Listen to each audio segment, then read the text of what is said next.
지금 회사가 어떤 상황인지 알아? 감히 경비 따위가 나서 회사를 살릴 수 있는 방법이 그것뿐이었습니다. 당장 내 눈앞에서 사라져! 오늘부로 해고야! 사연 들으시기 전에 구독과 좋아요 부탁드립니다. 이 채널이 오래도록 따뜻한 이야기를 이어갈 수 있는 힘이 됩니다. 서울 구로공단 근처 오래된 건물 하나가 있습니다. 대광정밀이라는 이름의 중소기업이죠. 이곳은 자동차 부품을 만드는 회사인데 요즘 같은 시대에 살아남기 위해 직원들은 매일 아등바등 일합니다. 건물 정문 앞 작은 경비실에는 72살의 박만수가 앉아 있습니다. 만수는 매일 새벽 5시면 출근합니다. 아직 어둠이 채 거치지 않은 시간, 만수는 정문 앞 바닥을 쓸고 또 쓸죠. 낙엽이 쌓이면 비질을 하고 눈이 오면 삽으로 눈을 치웁니다. 그렇게 1시간을 일하고 나면 해가 조금씩 떠오릅니다. 만수는 경비실로 돌아와 보온병에 담긴 보리차를 한 모금 마시며 하루를 시작하죠. 경비실 안에는 낡은 의자 하나와 작은 책상 그리고 오래된 달력이 벽에 붙어 있습니다. 책상 위에는 출입자 명부와 볼펜 한 자루 그리고 만수가 읽던 영어 단어장이 놓여 있습니다. 8시가 되면 직원들이 하나둘 출근합니다. 만수는 정문 앞에 서서 고개를 숙여 인사합니다. 좋은 아침입니다. 하지만 대부분의 직원들은 고개도 돌리지 않고 그냥 지나갑니다. 어떤 이들은 스마트폰만 보며 걷고 어떤 이들은 커피를 마시며 통화를 합니다. 만수의 인사는 공기 속으로 흩어질 뿐입니다. 가끔 젊은 여직원 하나가 가볍게 손을 흔들어주면 만수는 그것만으로도 기분이 좋아집니다. 작은 인사 하나가 만수의 하루를 밝게 만들어주는 겁니다. 그래도 만수는 개의치 않습니다. 원래 이런 일이 그렇다는 걸 알고 있으니까요. 경비원은 눈에 띄지 않아야 제대로 일하는 겁니다. 만수는 그렇게 생각하며 하루를 보냅니다. 택배가 오면 사무실까지 날라주고 외부 방문객이 오면 명부를 작성합니다. 명부에는 방문 시간, 이름, 방문 목적을 적어야 하는데 만수는 한 글자도 빠뜨리지 않고 꼼꼼하게 기록합니다. 비가 오는 날이면 누군가 말합니다. 아저씨, 차 좀 대신 세워줘요. 우산 없거든요. 만수는 묵묵히 차 열쇠를 받아 주차장으로 향합니다. 빗물이 등줄기를 타고 흐르지만 만수는 불평하지 않습니다. 젖은 옷을 입고 경비실로 돌아와도 만수는 그저 수건으로 머리를 닦을 뿐입니다. 점심시간이 되면 만수는 경비실에서 도시락을 꺼냅니다. 직접 싼 밥과 김치, 그리고 전날 저녁에 남은 반찬 한두 가지가 전부입니다. 만수는 천천히 밥을 씹으며 창밖을 바라봅니다. 직원들은 회사 앞 분식집이나 식당으로 무리지어 나갑니다. 웃고 떠들며 걸어가는 모습이 활기차 보입니다. 만수도 저런 시절이 있었습니다. 젊었을 때는 동료들과 어울려 밥을 먹고 퇴근 후에는 소주 한 잔 기울이며 이야기를 나눴죠. 하지만 지금은 혼자입니다. 만수는 도시락 뚜껑을 닫고 물을 한 모금 마십니다. 경비실 창문 너머로 공단 건물들이 보입니다. 낡고 오래된 건물들이 빼곡히 들어서 있는 모습이 마치 만수 자신의 삶과 닮았다는 생각이 듭니다. 오후가 되면 만수는 건물 주변을 한 바퀴 돕니다. 비상구 쪽에 쓰레기가 쌓여 있으면 치우고 화단에 잡초가 자라면 뽑습니다. 어떤 날은 사무실에서 전화가 옵니다. 아저씨, 복사기 용지 좀 갖다 주세요. 만수는 창고에서 무거운 용지 박스를 들고 사무실로 올라갑니다. 계단을 오르는 동안 무릎이 시큰거리지만 내색하지 않습니다. 사무실 문을 열고 들어가면 젊은 직원들이 컴퓨터 앞에 앉아 바쁘게 일하고 있습니다. 만수는 조용히 용지를 갖다 놓고 나옵니다. 아무도 고맙다는 말을 하지 않지만 만수는 신경 쓰지 않습니다. 복도를 걸어 내려오면서 만수는 벽에 걸린 회사 연역 사진을 봅니다. 창립 30년을 기념하는 사진 속에는 젊은 직원들이 환하게 웃고 있습니다. 만수는 잠시 멈춰서서 사진을 바라봅니다. 하지만 사람들은 모릅니다. 박만수가 단순한 경비원이 아니라는 것을요.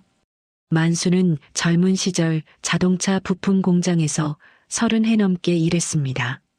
기능장 자격증을 따고 생산 라인에서 수많은 부품을 검수하고 때로는 설계 오류를 찾아내기도 했습니다. 만수의 손은 기계를 다루는 데 익숙했고 만수의 눈은 미세한 결함도 놓치지 않았습니다. 동료들은 만수를 믿고 따랐고 상사들은 만수에게 중요한 일을 맡겼습니다. 만수는 새벽부터 밤늦게까지 일했고 주말에도 공장에 나가 기계를 점검했습니다. 만수에게 일은 단순한 생계수단이 아니라 자부심이었습니다. 그러다 회사가 문을 닫았습니다. 외환위기 이후 주문이 끊기고 결국 공장은 폐쇄됐습니다. 만수는 50 중반의 나이에 실직자가 됐죠. 재취업을 하려 했지만 나이가 걸림돌이었습니다. 면접을 봐도 떨어지기 일쑤였고 결국 만수는 경비 일을 시작했습니다. 처음에는 자존심이 상했습니다. 30해 동안 쌓아온 기술과 경험이 하루아침에 무용지물이 된 것 같았으니까요. 하지만 먹고 살아야 했고 가족을 책임져야 했습니다. 만수는 이를 악물고 일했습니다. 처음 경비 일을 시작했을 때 아내는 걱정스러운 눈으로 만수를 바라봤습니다. 괜찮겠어요? 만수는 아내의 손을 잡으며 대답했습니다. 괜찮아. 일이 있다는 게 어디야. 그리고 만수에게는 또 하나의 비밀이 있습니다.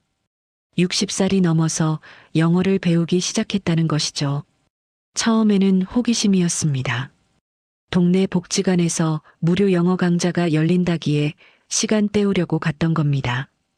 하지만 배우면 배울수록 재미있었습니다. 알파벳을 익히고 단어를 외우고 문장을 만들었습니다. 선생님은 만수의 열정에 놀랐고 만수는 점점 실력이 늘었습니다. 나중에는 외국인 관광객을 위한 통역 봉사까지 하게 됐습니다. 명동이나 인사동에서 길을 잃은 외국인들을 도와주는 일이었죠. 만수는 그 시간이 즐거웠습니다. 누군가에게 도움이 된다는 게 뿌듯했습니다. 외국인들이 고맙다며 악수를 청할 때면 만수는 가슴이 따뜻해지는 걸 느꼈습니다. 하지만 회사 사람들은 그런 만수를 알지 못합니다. 그저 늙은 경비원일 뿐입니다. 가끔 만수는 생각합니다. 내가 여기서 무슨 의미가 있을까? 그냥 투명인간처럼 존재하는 건 아닐까? 하지만 만수는 곧 고개를 젓습니다. 누가 알아주든 말든 자기 일을 성실히 하면 되는 거라고요. 만수는 그렇게 자신을 다독입니다. 저녁 6시가 되면 직원들이 하나둘 퇴근합니다. 만수는 다시 정문 앞에 서서 인사합니다. 수고하셨습니다. 어떤 이들은 가볍게 손을 들어 답하지만 대부분은 그냥 지나갑니다. 모든 직원이 나가고 나면 만수는 건물을 한 바퀴 돌며 문단속을 확인합니다. 창문은 잘 잠겼는지, 불은 다 껐는지, 가스밸브는 잠갔는지 꼼꼼히 점검합니다. 만수는 체크리스트를 들고 한 층 한 층 올라가며 확인합니다. 2층 사무실, 3층 회의실, 4층 자료실까지 빠짐없이 점검하죠. 그리고 밤 9시 만수는 경비실 불을 끄고 집으로 향합니다. 집에 돌아가면 작은 원룸이 만수를 기다립니다. 아내는 몇 해 전에 세상을 떠났고 자식들은 각자 바쁜 삶을 살고 있습니다. 만수는 혼자 라면을 끓여 먹고 텔레비전을 켭니다. 뉴스가 나옵니다. 경제가 어렵다는 소식, 젊은이들이 일자리를 찾지 못한다는 이야기가 흘러나옵니다. 만수는 한숨을 쉽니다. 세상은 점점 각박해지는 것 같습니다. 만수는 리모컨을 들고 채널을 돌립니다. 드라마가 나오고 예능 프로그램이 나오지만 만수의 마음에 와닿는 건 없습니다. 만수는 텔레비전을 끄고 침대에 눕습니다. 천장을 바라보며 만수는 생각합니다. 내일도 오늘 같은 하루가 이어지겠지. 그렇게 하루가 끝나고 또 다음 날이 시작됩니다. 만수의 일상은 반복됩니다. 새벽에 일어나 회사로 가고 하루 종일 일하고 저녁에 집으로 돌아옵니다. 특별한 일은 없습니다. 극적인 사건도 없습니다. 그저 평범하고 조용한 하루하루가 이어질 뿐입니다. 그렇게 평범한 날들이 이어지던 어느 화요일 오전이었습니다. 만수는 늘 하던 대로 정문 앞을 청소하고 있었습니다. 빗자루로 낙엽을 쓸어 담으며 만수는 하늘을 올려다봤습니다. 구름이 잔뜩 끼어 있었지만 비는 오지 않을 것 같았죠. 만수가 쓰레기 봉투를 묶고 있는데 회사 로비 쪽에서 소란스러운 소리가 들려왔습니다. 만수는 고개를 돌려 로비 쪽을 바라봤습니다. 유리문 너머로 낯선 두 사람이 보였습니다. 외국인이었습니다. 한 명은 키가 크고 금발의 정장을 입은 남자였고 다른 한 명은 안경을 쓴 동양계 여자였습니다.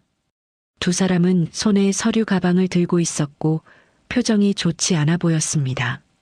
로비에서 안내 데스크를 맡고 있던 김 대리가 당황한 얼굴로 외국인들 앞에서 허둥대고 있었습니다.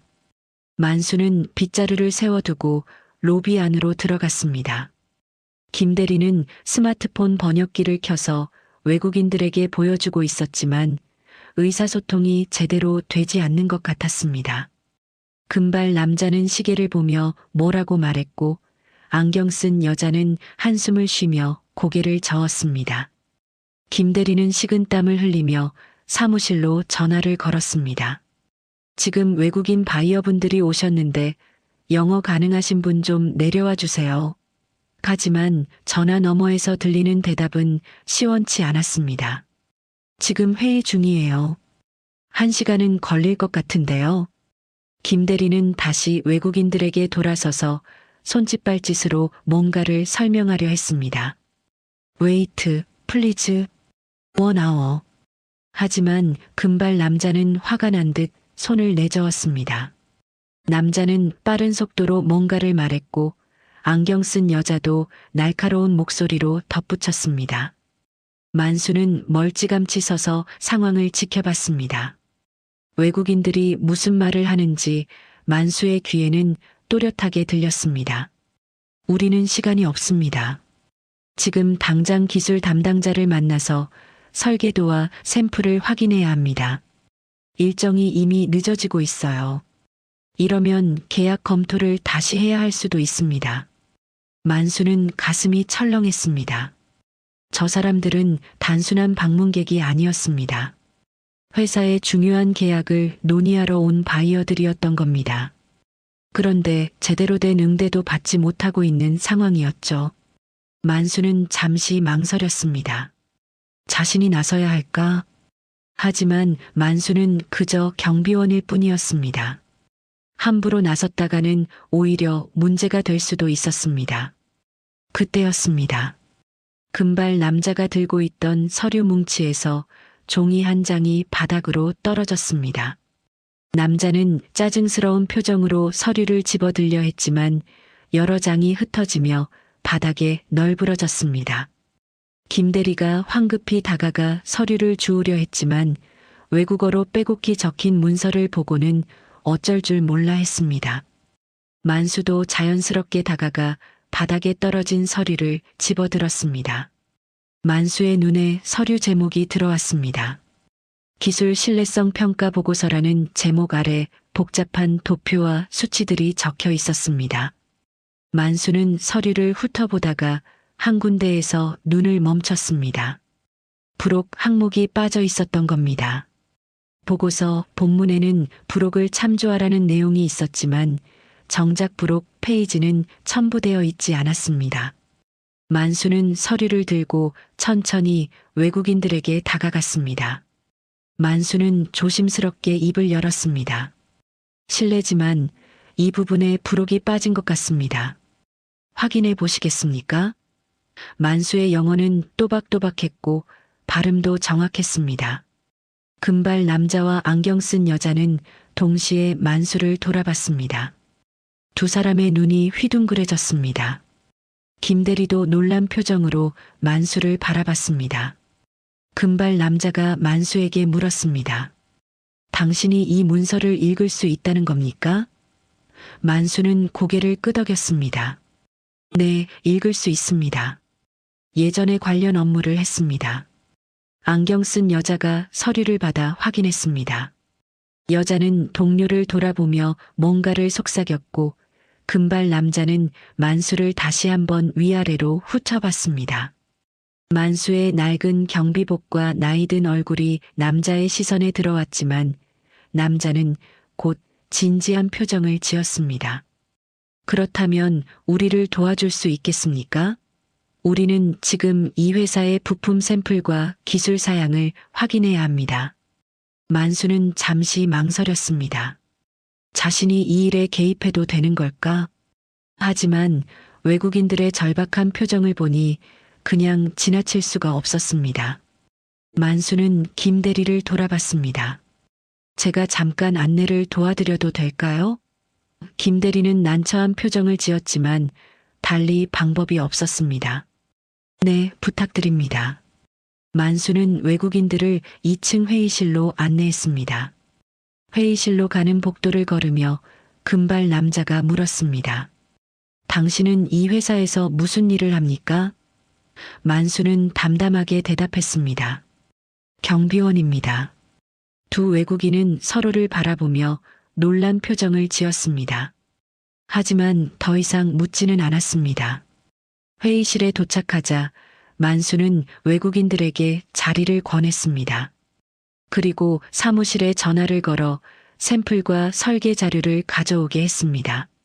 잠시 후 직원 한 명이 부품 샘플과 도면을 들고 왔습니다. 직원은 만수가 회의실에 앉아 있는 걸 보고 의아한 표정을 지었지만 아무 말도 하지 않았습니다.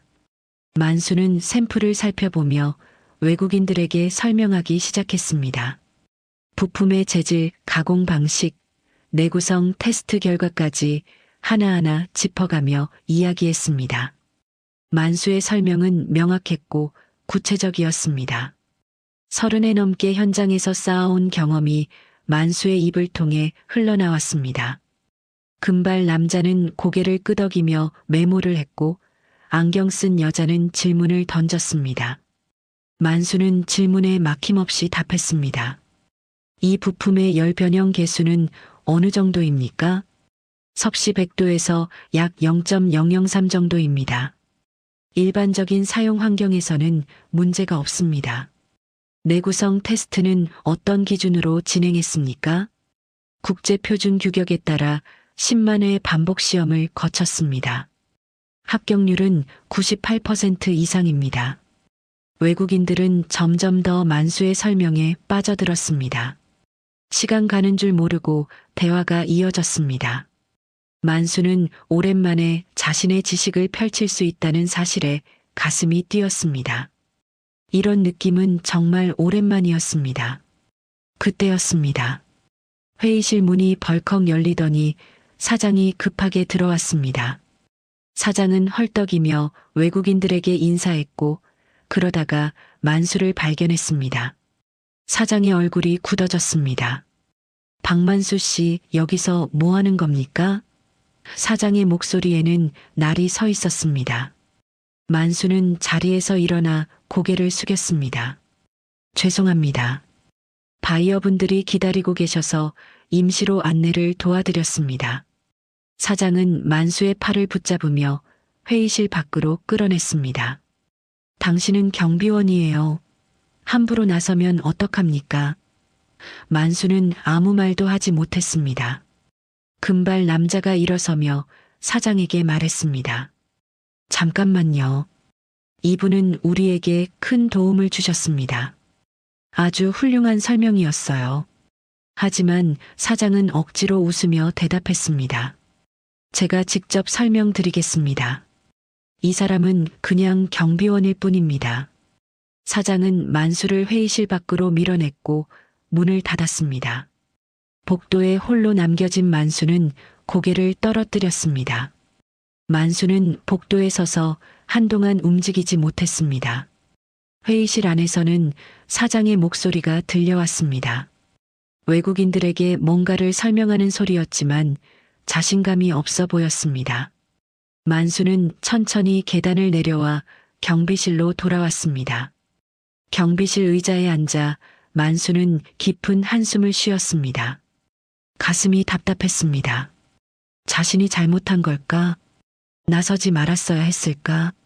만수는 창밖을 바라보며 생각에 잠겼습니다. 그날 오후 내내 만수는 마음이 무거웠습니다. 평소처럼 일을 했지만 집중이 되지 않았습니다. 택배를 나르다가 멍하니 서 있기도 했고 청소를 하다가 같은 곳을 2번 쓸기도 했습니다.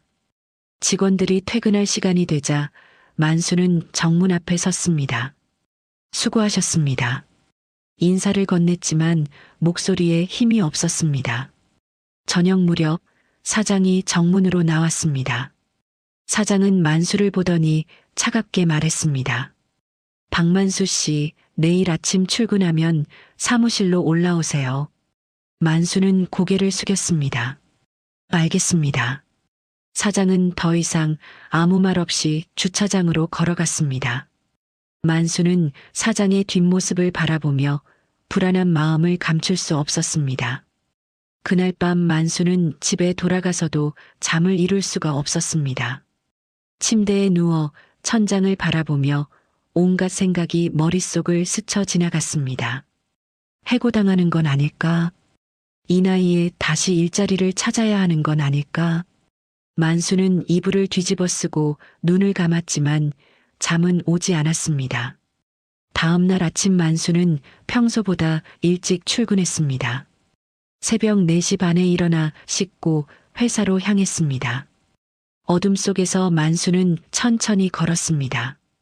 공당 거리는 고요했고 가로등만이 희미한 빛을 비추고 있었습니다.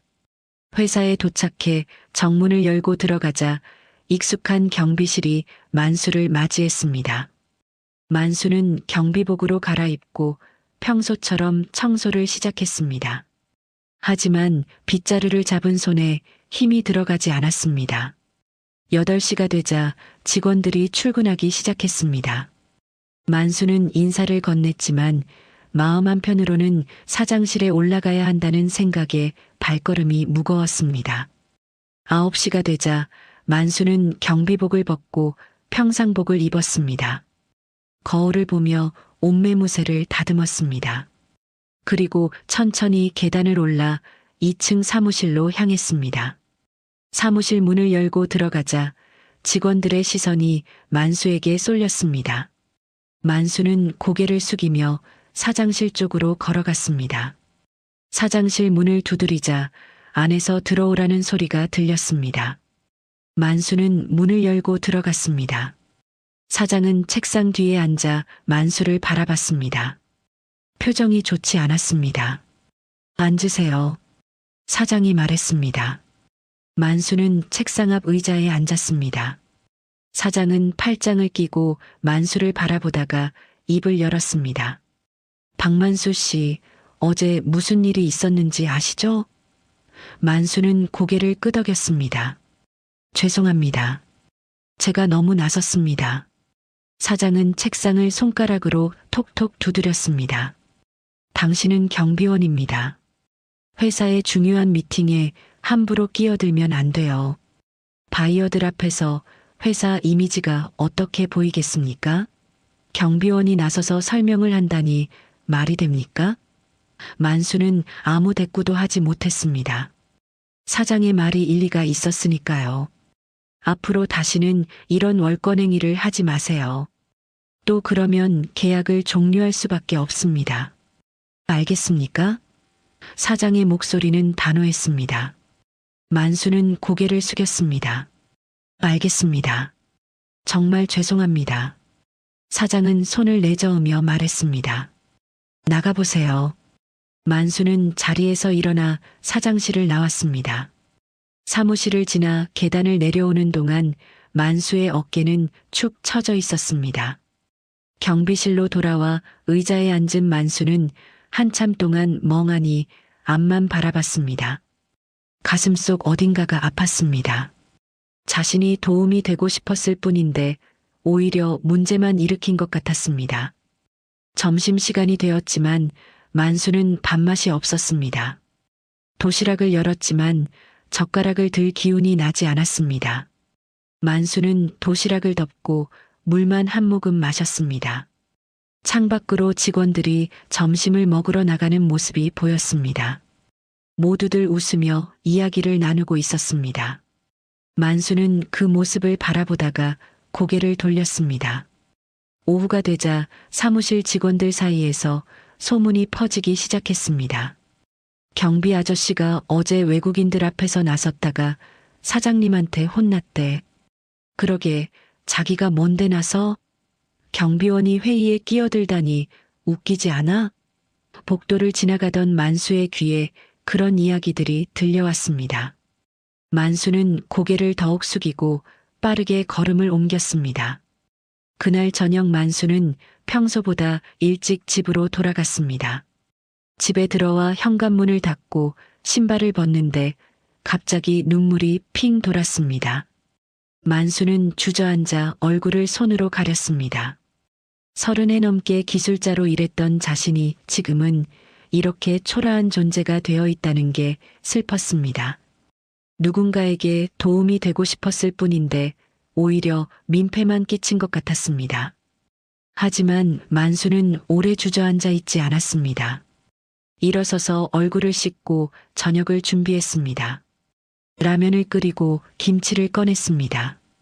밥을 먹으며 만수는 스스로에게 다짐했습니다. 앞으로는 정말 조용히 지내야겠다고, 더 이상 나서지 말아야겠다고, 그저 주어진 일만 묵묵히 해야겠다고. 그날 밤 만수는 일찍 잠자리에 들었습니다. 하지만 잠은 쉽게 오지 않았습니다. 이불 속에서 뒤척이던 만수는 문득 젊은 시절 공장에서 일하던 때를 떠올렸습니다. 동료들과 함께 기계 앞에서 땀 흘리며 일하던 모습, 새로운 부품을 완성했을 때의 뿌듯함, 상사에게 칭찬을 들었을 때의 기쁨. 그때는 자신이 필요한 사람이라는 걸 느낄 수 있었습니다. 하지만 지금은 달랐습니다. 만수는 그저 보이지 않는 존재였습니다. 아무도 관심을 갖지 않는 늙은 경비원일 뿐이었습니다. 만수는 한숨을 쉬며 눈을 감았습니다. 그렇게 한참을 뒤척이다가 새벽 무렵에야 겨우 잠이 들었습니다. 다음 날 아침 만수는 평소처럼 출근했습니다. 어제 있었던 일을 잊으려 애쓰며 청소를 시작했습니다. 하지만 마음 한편은 여전히 무겁고 답답했습니다. 만수는 빗자루를 들고 정문 앞을 쓸면서 생각했습니다. 이제 정말 조용히 지내야겠다고, 더 이상 문제를 일으키지 말아야겠다고. 그런데 만수는 몰랐습니다. 이 일이 끝이 아니라 시작이었다는 것을요. 곧 더 큰 파장이 몰려올 거라는 것을 만수는 전혀 예상하지 못했습니다. 만수가 조용히 지내기로 다짐한 지 사흘이 지났습니다. 그 사이 만수는 최대한 눈에 띄지 않으려 애썼습니다. 직원들과 마주치면 고개를 숙이고 지나갔고 필요한 일만 최소한으로 했습니다. 경비실에 앉아 있는 시간이 많아졌고 점심시간에도 밖으로 나가지 않았습니다. 만수는 스스로를 더욱 작은 존재로 만들려고 애썼습니다. 금요일 오후였습니다. 만수는 경비실에서 출입 명부를 정리하고 있었습니다. 오늘따라 방문객이 많아서 명부가 빼곡히 채워져 있었죠. 만수가 볼펜으로 줄을 긋고 있는데 사무실에서 소란스러운 소리가 들려왔습니다. 처음에는 대수롭지 않게 여겼지만 점점 소리가 커지더니 누군가 계단을 급하게 내려오는 발소리가 들렸습니다. 김대리가 창백한 얼굴로 경비실 앞을 지나쳤습니다. 손에는 서류를 잔뜩 들고 있었고 표정이 심각했습니다. 만수는 고개를 들어 사무실 쪽을 바라봤습니다. 뭔가 큰일이 벌어진 것 같았습니다. 하지만 만수는 곧 고개를 돌렸습니다. 나서지 말자고 다짐했으니까요. 자신과는 상관없는 일이라고 생각하려 했습니다. 저녁 무렵이 되자 사장이 사무실 직원들을 모두 회의실로 불렀습니다. 만수는 창문 너머로 직원들이 긴장한 표정으로 회의실로 들어가는 모습을 봤습니다. 무슨 일인지 궁금했지만 만수는 그저 지켜볼 뿐이었습니다. 1시간쯤 지나자 직원들이 회의실에서 나왔습니다. 모두들 어두운 표정이었고 누군가는 한숨을 쉬며 책상으로 돌아갔습니다. 퇴근 시간이 되었지만 직원들은 쉽게 자리를 뜨지 못했습니다. 평소 같으면 벌써 다들 나갔을 시간인데 오늘은 사무실 불이 꺼지지 않았습니다. 만수는 정문 앞에 서서 기다렸습니다. 8시가 넘어서야 직원들이 하나둘 나오기 시작했습니다. 수고하셨습니다. 만수가 인사를 건넸지만 누구도 대답하지 않았습니다. 모두들 지친 표정으로 고개를 숙이고 걸어갔습니다. 마지막으로 사장이 나왔습니다. 사장은 넥타이를 풀고 있었고 얼굴에는 피곤함이 역력했습니다. 만수는 조심스럽게 인사했습니다. 퇴근하십니까? 사장은 만수를 힐끗 보더니 아무 말 없이 지나갔습니다. 만수는 사장의 뒷모습을 바라보며 불안한 예감이 들었습니다. 회사에 뭔가 큰 문제가 생긴 게 분명했습니다. 그날 밤 만수는 집에 돌아가서도 마음이 편치 않았습니다. 텔레비전을 켜놓았지만 내용이 머릿속에 들어오지 않았습니다. 만수는 창밖을 바라보며 생각했습니다. 회사에 무슨 일이 생긴 걸까? 혹시 저번에 만났던 외국인 바이어들과 관련된 일은 아닐까? 하지만 만수는 고개를 저었습니다. 이제 나서지 말기로 했으니까요. 자신이 알 바가 아니라고 생각하려 했습니다. 주말이 지나고 월요일 아침이 밝았습니다. 만수는 평소처럼 출근했습니다. 하지만 회사 분위기가 심상치 않았습니다. 출근하는 직원들의 표이 모두 어두웠고 누구도 인사를 주고받지 않았습니다. 사무실에서는 긴급 회의가 또 열렸고 점심시간도 제대로 가지지 못한 채 직원들은 책상에 앉아 있었습니다. 만수는 경비실에서 그 모습을 지켜봤습니다. 궁금했지만 묻지 않았습니다. 오후가 되자 복사실에서 프린터 돌아가는 소리가 요란하게 들렸습니다. 만수는 복도를 지나가다가 복사실 문이 열린 것을 봤습니다. 복사기 위에 서류가 한 장 떨어져 있었습니다. 아마 누군가 급하게 복사를 하다가 놓치고 간 것 같았습니다. 만수는 복사실로 들어가 서류를 집어들었습니다. 사무실에 갖다 주려던 참이었죠. 그런데 서류에 적힌 내용이 만수의 눈에 들어왔습니다. 외국 바이어 회사 이름이 보였고 그 아래 영어로 된 문장들이 있었습니다. 만수는 무심코 서류를 읽기 시작했습니다. 내용은 충격적이었습니다. 바이어 측에서 보내온 이메일이었는데 대광정밀의 부품에서 심각한 결함이 발견됐다는 내용이었습니다. 신뢰성 테스트 결과 기준치를 통과하지 못했고 이대로라면 계약을 파기할 수밖에 없다는 통보였습니다. 그런데 이상한 점이 있었습니다. 테스트 데이터 수치가 만수가 알고 있는 기준과 달랐던 겁니다. 만수는 서류를 자세히 들여다봤습니다. 숫자들을 하나하나 확인했습니다. 그리고 문득 깨달았습니다. 이건 잘못된 데이터였습니다. 테스트 조건이 잘못 설정된 것 같았습니다. 만수가 젊은 시절 공장에서 일할 때 비슷한 경우를 본 적이 있었습니다. 측정 장비의 설정값이 잘못되면 이런 식으로 엉뚱한 결과가 나오는 경우가 있었죠. 만수는 가슴이 두근거렸습니다. 이걸 누군가에게 말해야 할까? 하지만 곧 주저했습니다. 지난번에 나섰다가 혼났던 기억이 떠올랐습니다. 사장은 분명히 또 화를 낼 겁니다. 월권행이라고 꾸짖을 겁니다. 만수는 서류를 들고 한참을 서 있었습니다. 복도에는 아무도 없었고 복사기만 웅웅거리는 소리를 냈습니다. 만수는 결국 서류를 복사기 위에 올려놓고 복사실을 나왔습니다. 경비실로 돌아와 의자에 앉았지만 마음이 편치 않았습니다. 서류에 적힌 내용이 자꾸 머릿속에 떠올랐습니다. 저 데이터가 잘못됐다는 확신이 들었지만 만수는 입을 다물기로 했습니다. 자신이 나설 일이 아니라고 스스로를 설득했습니다.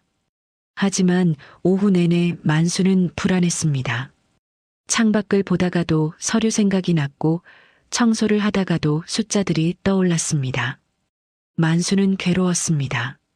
진실을 알고 있으면서 침묵해야 하는 게 이렇게 힘든 일인지 처음 깨달았습니다.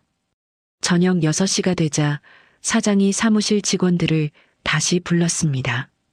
만수는 회의실 쪽을 바라봤습니다. 사장의 목소리가 복도까지 들렸습니다. 바이어 측에서 최종 통보를 해왔습니다. 이번 주 안에 해결하지 못하면 계약은 파기됩니다. 그렇게 되면 회사는 큰 타격을 입을 겁니다. 직원들의 한숨소리가 들렸습니다. 만수는 주먹을 쥐었습니다. 가슴속에서 뭔가가 끌어올랐습니다. 회사가 위기에 처해 있는데 자신은 진실을 알면서도 가만히 있어야 하는 걸까? 30에 넘게 이 업계에서 일했던 자신이 지금 이렇게 침묵해야 하는 게 맞는 걸까?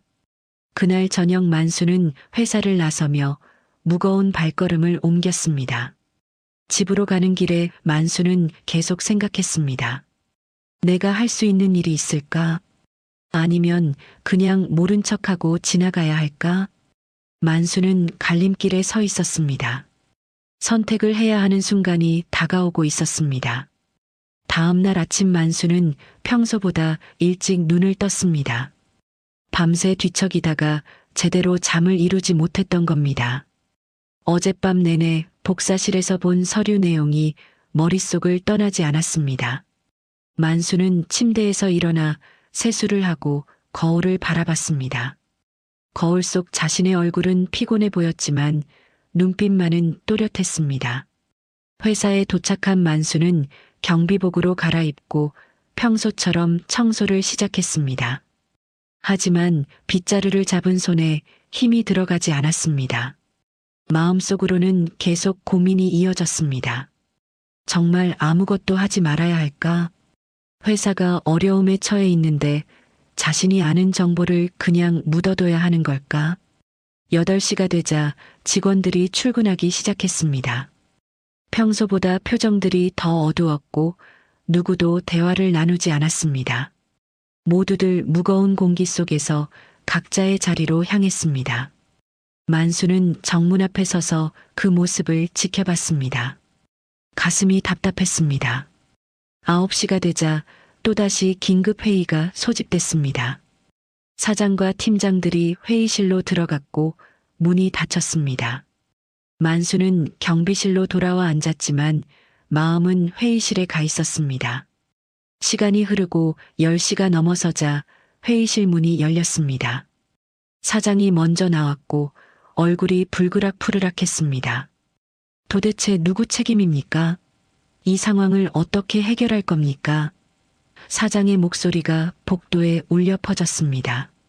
팀장들은 고개를 숙인 채 아무 말도 하지 못했습니다. 사장은 주먹으로 벽을 쳤습니다. 바이어들은 데이터가 명확하다고 합니다.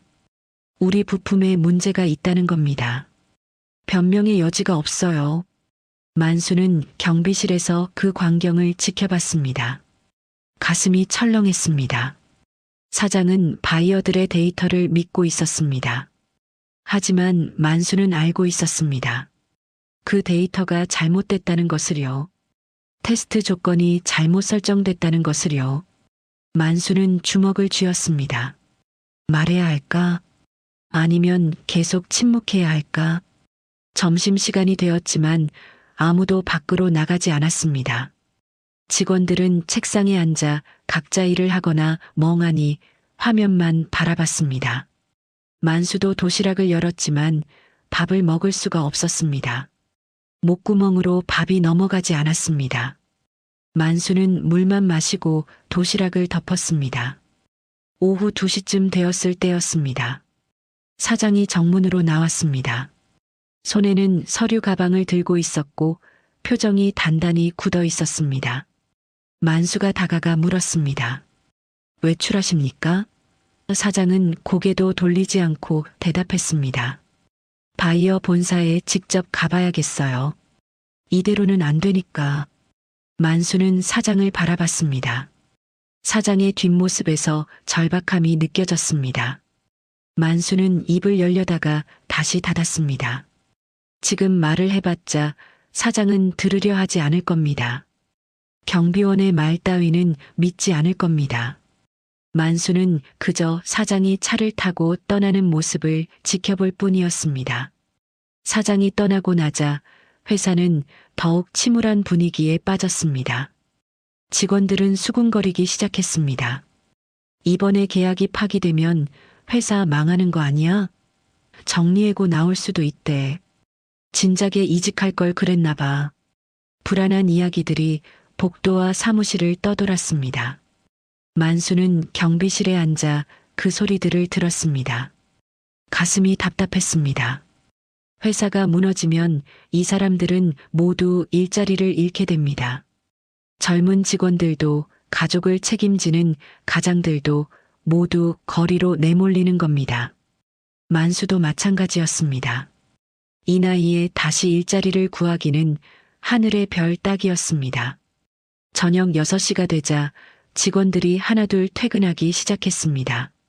하지만 발걸음은 무거웠고 누구도 웃지 않았습니다.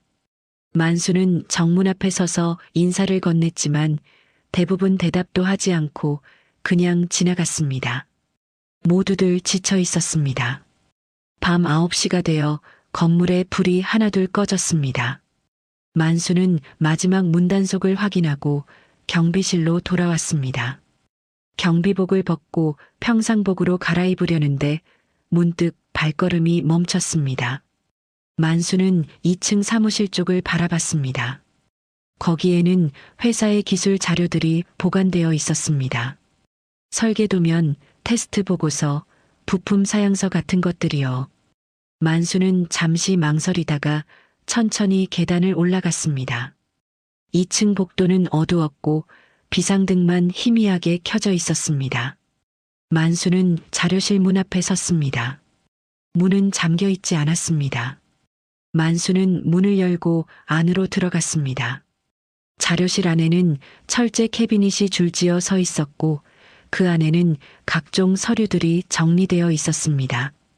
만수는 불을 켜고 캐비닛을 열었습니다. 부품 관련 자료를 찾기 시작했습니다. 한참을 뒤지다가 만수는 원하던 파일을 찾아냈습니다. 바이어 측에 납품했던 부품의 원본 테스트 보고서였습니다. 만수는 책상에 앉아 서류를 펼쳤습니다. 데이터를 하나하나 확인하기 시작했습니다. 시간 가는 줄도 모르고 만수는 숫자들을 분석했습니다. 계산기를 두드리고 메모를 하며 꼼꼼히 검토했습니다. 그리고 1시간쯤 지났을 때 만수는 확신을 얻었습니다. 역시나였습니다.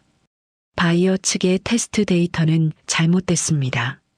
측정 조건이 잘못 설정된 겁니다. 온도 계수를 잘못 입력했고 압력값도 기준과 달랐습니다. 이런 조건에서 테스트를 하면 당연히 실패할 수밖에 없었습니다. 하지만 올바른 조건으로 다시 테스트하면 부품은 문제없이 기준을 통과할 겁니다. 만수는 자료를 다시 정리하며 생각했습니다. 이걸 어떻게 알려야 할까? 사장에게 직접 말하면 또 혼날 게 뻔했습니다.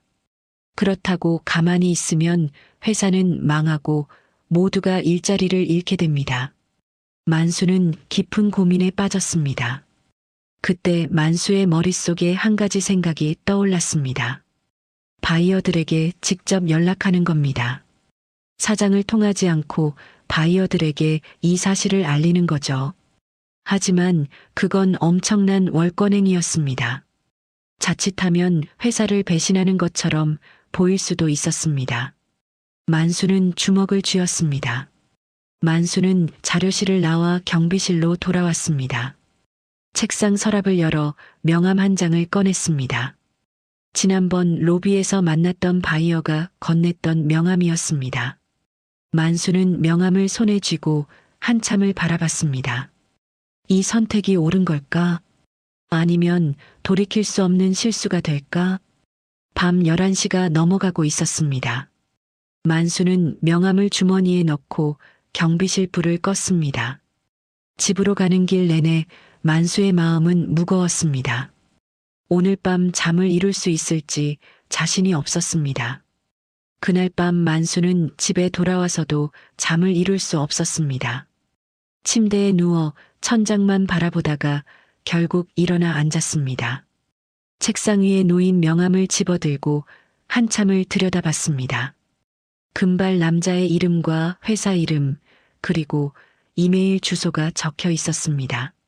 만수는 명함을 내려놓고 한숨을 쉬었습니다. 새벽 3시가 넘어서야 만수는 결심을 굳혔습니다. 바이어들에게 직접 연락하기로 한 겁니다. 회사를 살리기 위해서는 이 방법밖에 없었습니다. 설령 자신이 해고당한다 해도 괜찮았습니다. 30에 넘게 이 업계에서 일했던 사람으로서 마지막 자존심을 지키고 싶었습니다. 다음 날 아침 만수는 평소보다 더 일찍 출근했습니다. 새벽 4시에 회사에 도착해 경비실로 들어갔습니다. 책상 앞에 앉아 종이를 꺼내고 펜을 들었습니다. 영어로 편지를 쓰기 시작했습니다. 바이어들에게 보낼 기술 보고서였습니다. 만수는 천천히 문장을 만들어갔습니다. 테스트 조건이 잘못됐다는 것, 올바른 기준값은 무엇인지, 어떻게 다시 측정해야 하는지 하나하나 설명했습니다. 손글씨로 쓴 초안을 여러 번 고쳤으며 만수는 정확한 표현을 찾으려 애썼습니다. 젊은 시절 배운 기술 지식과 최근에 익힌 영어 실력을 총동원했습니다. 2시간 넘게 작업을 한 끝에 만수는 완성된 보고서를 들고 2층 사무실로 올라갔습니다. 아직 아무도 출근하지 않은 시간이었습니다. 만수는 컴퓨터 앞에 앉아 문서 작업 프로그램을 켰습니다. 손으로 쓴 내용을 컴퓨터로 옮겨 적기 시작했습니다. 타자를 치는 속도는 느렸지만 만수는 포기하지 않았습니다. 7시가 넘어서야 문서가 완성됐습니다. 만수는 화면을 여러 번 확인하며 오타가 없는지 점검했습니다. 그리고 이메일 프로그램을 열었습니다. 명함에 적힌 주소를 입력하고 제목을 적었습니다. 기술 데이터 재검토 요청이라는 제목이었습니다. 만수는 작성한 문서를 첨부하고 마우스를 전송 버튼 위에 올려놓았습니다. 손가락이 떨렸습니다. 이 버튼을 누르는 순간 모든 게 달라질 겁니다. 사장이 알게 되면 분명히 화를 낼 겁니다. 해고는 물론이고 더 큰 문제가 생길 수도 있었습니다. 하지만 만수는 눈을 감고 버튼을 눌렀습니다. 전송 완료라는 메시지가 화면에 떴습니다. 만수는 깊게 숨을 내쉬었습니다. 만수는 컴퓨터를 끄고 사무실을 나왔습니다. 경비실로 돌아와 의자에 앉았을 때 온몸에 힘이 빠지는 걸 느꼈습니다. 이제 기다리는 수밖에 없었습니다. 바이어들이 이메일을 확인하고 답장을 보낼지 아니면 그냥 무시할지는 알 수 없었습니다. 8시가 되자 직원들이 출근하기 시작했습니다.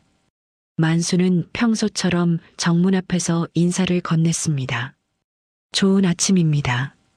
하지만 목소리에는 긴장이 섞여 있었습니다.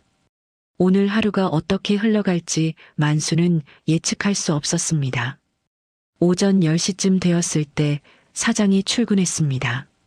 표정이 어두웠고 눈 밑에는 다크서클이 짙게 내려앉아 있었습니다. 어젯밤 바이어 본사를 다녀온 모양이었습니다. 사장은 만수를 보지도 않고 그냥 지나쳐 사무실로 올라갔습니다. 점심시간이 지나고 오후가 되었습니다. 만수는 경비실에서 초조하게 시계를 바라봤습니다. 바이어들로부터 아무런 연락이 없었습니다. 혹시 이메일을 보지 못한 걸까? 아니면 읽고도 무시한 걸까? 만수는 불안했습니다. 그때 사무실에서 전화벨이 요란하게 울렸습니다. 김대리가 전화를 받는 소리가 들렸습니다. 네, 대광정밀입니다. 네, 바이어 본사에서요? 만수는 귀를 쫑긋 세웠습니다. 김대리는 급히 사장실로 달려갔고 잠시 후 사장이 전화를 받는 소리가 들렸습니다. 네, 사장 박정훈입니다. 무슨 일이십니까? 사장의 목소리는 긴장되어 있었습니다. 그리고 침묵이 이어졌습니다. 긴 침묵 끝에 사장이 다시 말했습니다. 네, 테스트 조건을 다시 확인하겠다고요? 그게 무슨 말씀이십니까? 만수는 가슴이 두근거렸습니다. 바이어들이 이메일을 확인한 겁니다. 만수가 보낸 보고서를 읽고 재검토를 하기로 결정한 거죠. 만수는 숨을 죽이고 사장의 목소리에 귀를 기울였습니다. 누가 보냈다고요? 기술 보고서를요? 사장의 목소리가 높아졌습니다. 저희 회사에서 보낸 게 아닌데요. 그럴 리가 없습니다. 그러다가 사장이 갑자기 조용해졌습니다. 네, 대광정밀 경비원 박만수라는 사람이요? 만수는 눈을 감았습니다. 들통이 난 겁니다. 사장이 자신을 부를 게 뻔했습니다. 만수는 마음의 준비를 했습니다. 해고 통보를 받을 각오를 단단히 했습니다. 잠시 후 김대리가 경비실로 내려왔습니다. 표정이 복잡했습니다. 박만수 씨, 사장님이 올라오래요. 만수는 고개를 끄덕이고 자리에서 일어났습니다. 경비복의 단추를 여미고 천천히 계단을 올라갔습니다. 복도를 걸으며 만수는 각오를 다졌습니다. 사장실 문을 두드리자 안에서 들어오라는 소리가 들렸습니다. 만수는 문을 열고 들어갔습니다. 사장은 책상 뒤에 앉아 만수를 쏘아봤습니다. 얼굴이 붉게 상기되어 있었고 주먹을 불끈 쥐고 있었습니다. 박만수 씨, 사장이 소리쳤습니다. 당신이 바이어들에게 직접 연락했다는 게 사실입니까? 만수는 바르게 서서 대답했습니다. 네, 사실입니다. 사장은 책상을 주먹으로 내리쳤습니다. 당신이 무슨 권한으로 그런 짓을 했습니까? 이건 명백한 월권행위입니다. 회사 기밀을 유출한 겁니다. 만수는 고개를 숙이지 않고 사장을 똑바로 바라봤습니다. 죄송합니다. 하지만 회사를 살리고 싶었습니다. 바이어들의 테스트 데이터는 잘못됐습니다. 제대로 된 조건으로 다시 측정하면 우리 부품은 문제가 없습니다. 사장은 비웃듯 말했습니다. 당신이 뭘 안다고 그런 말을 합니까? 경비원 주제에. 만수는 차분하게 대답했습니다. 저는 30해 넘게 이 분야에서 일했습니다. 기능장 자격증도 있습니다. 제가 본 데이터는 명백히 잘못됐습니다. 사장은 말문이 막혔습니다. 한참을 만수를 바라보다가 사장은 서류를 집어 던졌습니다. 당장 나가세요. 오늘로 당신은 해고입니다. 만수는 고개를 숙였습니다. 알겠습니다. 그리고 사장실을 나왔습니다. 복도를 걸어 내려오며 만수는 눈물이 핑 돌았습니다. 하지만 후회는 되지 않았습니다. 자신이 할 수 있는 최선을 다했으니까요. 만수는 경비실로 돌아와 짐을 챙기기 시작했습니다.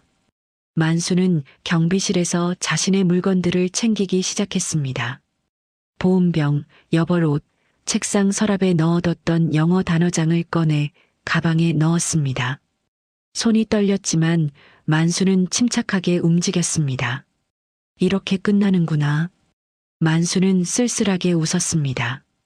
하지만 적어도 떳떳했습니다. 자신이 옳다고 믿는 일을 했으니까요. 가방을 메고 경비실을 나서려는데 갑자기 로비 쪽에서 소란스러운 소리가 들렸습니다. 만수는 고개를 돌려 유리문 너머를 바라봤습니다. 검은색 승용차 한 대가 정문 앞에 멈춰 섰고 차에서 두 사람이 내렸습니다. 지난번 만났던 바이어들이었습니다. 금발 남자와 안경 쓴 여자였습니다. 만수는 가방을 내려놓고 정문을 열어줬습니다. 두 바이어는 만수를 보자 환한 미소를 지었습니다. 금발 남자가 먼저 입을 열었습니다. 만수 씨, 당신을 찾고 있었습니다. 만수는 놀라 물었습니다. 저를요? 무슨 일로 오셨습니까? 안경 쓴 여자가 서류 가방에서 파일을 꺼내며 말했습니다. 당신이 보내준 기술 보고서를 검토했습니다. 당신 말이 맞았어요. 우리 측 테스트 조건이 잘못됐습니다. 금발 남자가 고개를 끄덕이며 덧붙였습니다. 어젯밤 긴급으로 재테스트를 진행했습니다. 올바른 조건으로 측정한 결과 부품은 모든 기준을 통과했습니다. 만수는 가슴이 벅차올랐습니다. 역시 자신의 판단이 맞았던 겁니다. 하지만 동시에 씁쓸했습니다. 이미 해고 통보를 받은 뒤였으니까요. 만수는 조용히 말했습니다. 다행입니다. 회사가 어려움을 겨우 넘긴 것 같네요.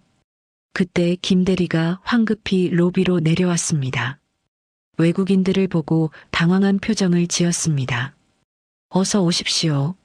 사장님께 연락드리겠습니다. 하지만 금발 남자는 손을 저으며 말했습니다. 우리는 만수 씨와 이야기하러 왔습니다. 김 대리는 이해할 수 없다는 표정을 지었습니다. 안경 쓴 여자가 설명했습니다. 만수 씨가 보내준 보고서 덕분에 문제를 해결했습니다. 우리는 만수 씨에게 직접 감사를 전하고 싶습니다. 김 대리는 놀라서 만수를 바라봤습니다. 그 순간 사장이 계단을 뛰어내려왔습니다. 바이어들을 보고 얼른 다가와 악수를 청했습니다. 어서 오십시오. 무슨 일로 오셨습니까? 금발 남자는 악수를 받으며 대답했습니다. 제 테스트 결과를 알려드리러 왔습니다. 부품은 문제가 없었습니다. 계약을 정상적으로 진행하겠습니다. 사장의 얼굴이 환해졌습니다. 정말입니까? 감사합니다. 하지만 안경 쓴 여자는 차갑게 말했습니다. 하지만 한 가지 조건이 있습니다. 사장의 표이 굳어졌습니다. 조건이라니요? 금발 남자가 만수를 가리키며 말했습니다. 만수 씨가 기술 자문으로 참여해야 합니다. 앞으로의 기술 검토와 품질 관리에 만수 씨의 전문성이 필요합니다. 안경 쓴 여자도 덧붙였습니다. 만수 씨가 없다면 우리는 이 계약을 신뢰할 수 없습니다. 사장은 당황했습니다. 방금 전 해고한 사람을 다시 고용해야 하는 상황이 된 겁니다. 사장은 만수를 돌아봤습니다. 표정이 복잡했습니다. 화가 났던 감정과 회사를 살려야 하는 현실 사이에서 갈등하는 게 분명했습니다. 잠시 침묵이 흘렀습니다. 사장은 주먹을 쥐었다 폈다를 반복했습니다. 그러다가 결국 입을 열었습니다. 만수 씨, 회의실로 올라가시죠. 목소리에는 힘이 없었습니다. 만수는 고개를 끄덕이고 바이어들과 함께 2층 회의실로 향했습니다. 회의실에 앉자 금발 남자가 서류를 펼쳤습니다. 만수 씨의 보고서는 매우 정확했습니다. 온도 계수, 압력가, 측정 방법까지 모두 정확히 지적하셨어요. 우리 엔지니어들도 감탄했습니다. 안경 쓴 여자가 노트북을 열며 말했습니다. 제 테스트 결과를 보여드리겠습니다. 화면에는 그래프와 수치들이 가득했습니다. 만수는 화면을 자세히 살펴봤습니다. 모든 수치가 정상 범위 안에 들어와 있었습니다. 만수는 안도의 한숨을 쉬었습니다. 정말 다행이었습니다. 사장은 옆에서 그 광경을 지켜봤습니다. 바이어들이 만수에게 존중을 표하는 모습을 보며 사장의 표정은 점점 부드러워졌습니다. 사장도 서서히 깨닫기 시작한 겁니다. 만수가 단순한 경비원이 아니라는 것을요. 회의가 끝나고 바이어들이 돌아갈 준비를 했습니다. 금발 남자가 만수에게 명함을 건네며 말했습니다. 앞으로도 연락하겠습니다. 당신 같은 전문가가 필요합니다. 만수는 겸손하게 고개를 숙였습니다. 감사합니다. 바이어들을 배웅하고 나자 사장이 만수를 불렀습니다. 만수 씨, 잠깐 이야기 좀 합시다. 만수는 사장을 따라 사장실로 들어갔습니다. 사장은 의자에 앉아 한참을 말없이 만수를 바라봤습니다. 미안합니다. 사장이 먼저 입을 열었습니다. 제가 당신을 오해했습니다. 당신이 회사를 구했어요. 만수는 고개를 저었습니다. 아닙니다. 제가 할 수 있는 일을 했을 뿐입니다. 사장은 책상 위에 놓인 서류를 밀어냈습니다. 해고 통보서였습니다. 이건 없던 일로 하겠습니다. 만수는 잠시 생각했습니다. 그리고 조용히 말했습니다. 사장님, 제게 제안이 하나 있습니다. 사장이 고개를 들었습니다. 무엇입니까? 만수는 침착하게 말을 이어갔습니다. 저는 경비 일을 계속하고 싶습니다. 대신 기술 자문이 필요할 때만 도와드리면 안 될까요? 사장은 의아한 표정을 지었습니다. 왜 그러십니까? 정식으로 기술 고문 자리를 드릴 수 있습니다. 만수는 웃으며 대답했습니다. 저는 조용히 일하는 게 좋습니다. 경비 일도 누군가는 해야 하는 일이고요. 다만 회사가 어려울 때 제 경험이 도움이 된다면 기꺼이 돕겠습니다. 사장은 만수를 다시 바라봤습니다. 이번에는 존경의 눈빛이었습니다. 알겠습니다. 그렇게 하시죠.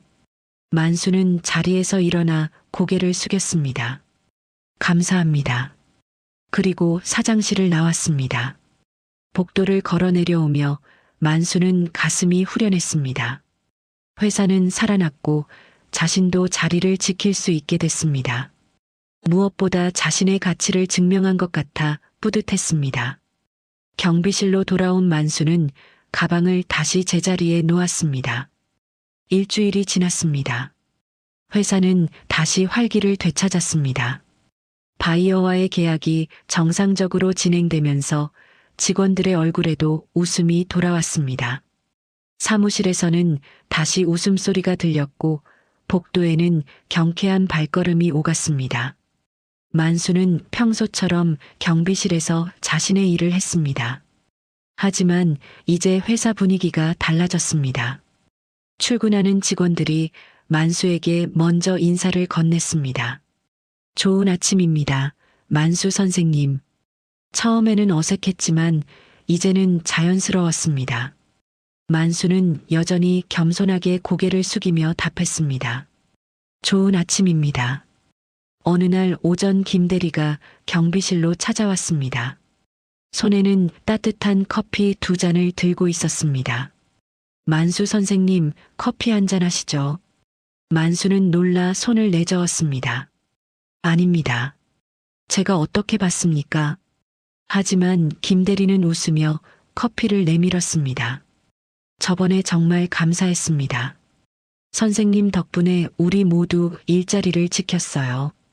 만수는 커피를 받으며 마음이 따뜻해졌습니다. 이제는 투명 인간이 아니었습니다. 직원들이 만수를 동료로 인정하기 시작한 겁니다. 김대리가 떠나고 만수는 커피를 한 모금 마셨습니다.